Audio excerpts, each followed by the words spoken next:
Hey friends, so today I want to talk to you about dying to self. This is not a popular concept. In fact, it's quite difficult.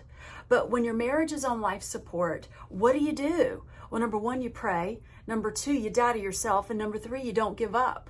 So let's talk about what death to self means.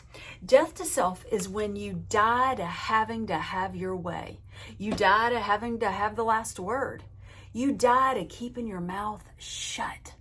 Listen to this. This is John 12:24. Jesus says, I tell you the truth, unless a kernel of wheat falls to the ground and dies, it remains only a single seed.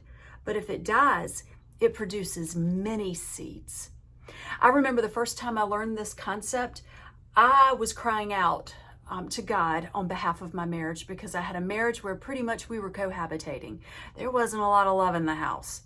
And I didn't really know what to do. I had done everything that I knew to do. And you know, that's one of the pitfalls of following the patterns of this world, because when we follow the patterns of this world, it really isn't going to breathe life into anything. And so I went to scripture and I remember thinking, I ought to try this Jesus stuff and see if it works. Y'all, it was February 2003. I'll never forget it. And this was one of the very first principles that I learned, that if I would die to myself, life would come into my marriage. And in fact, it says that in 2 Corinthians 4:12, it says, so death is at work in us, but life is at work in you. Death in me brings life in you. So what does that mean exactly, to die to yourself? Well, for me, when I was first learning this principle, it meant keeping my mouth shut when I really wanted to have the last word. That's a biggie. It meant, when my husband would walk out the door to go play golf, and I had 2 small children, and I was like, when is it going to be my turn? It was dying to self of complaining and nagging him.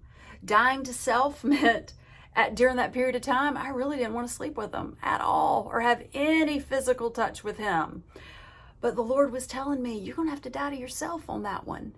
And can I tell you that as I learned to die to myself, life came into my marriage. Think of it as selfishness. Y'all, it is innate in us to be selfish. I mean, that is our go-to, is it not? We live in a what about me? What about me world? Well, if we want our marriage, if it is on life support and we want life in our marriage, one of the things that we have to do is die to ourselves and put the other person first. So, how can you die to yourself? Well, think about some of the examples that I just gave you. Do any of those things resonate?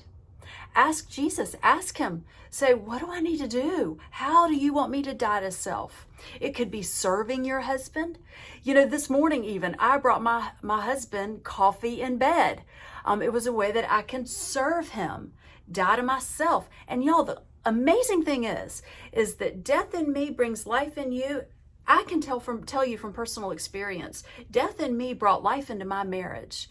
And yeah, it started with one having to serve and die to self, but can I tell you that I have got it back exponentially, because my husband looks for ways to serve me and encourage me and bless me, and it all came from dying to self.